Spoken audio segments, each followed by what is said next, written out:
নমস্কার বন্ধুরা, আমি অমিত আর আপনারা দেখছেন অমিত গার্ডেন অ্যান্ড পেটস। প্রতিদিনের মতো আজকেও একটি ভিডিও নিয়ে এসেছি। আজকে একটা ইনডোর গাছের ভিডিও নিয়ে চলে এসেছি।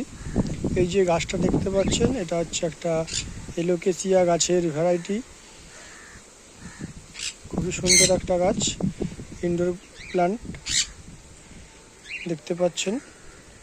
গাছটা আমার 8 ইঞ্চি টপে রয়েছে। এই যে 8 ইঞ্চি টপে রয়েছে। গাছটা কতটাই বড় হয়ে গেছে। এটা আমি নার্সারি থেকে নিয়ে এসেছি। 4 থেকে 5 মাস হতে যায়, কিন্তু তারই ভিতরে গাছটা কতটাই ডেভেলপ হয়ে গেছে। এর আকর্ষণীয় হচ্ছে এই যে গাছের পাতা মাঝখানে এরকম একটি করে পাতা লাল, খুবই উজ্জ্বল লাল বর্ণের হয়ে থাকে। এলোকেসিয়ার ভ্যারাইটি ইনডোর প্ল্যান্ট।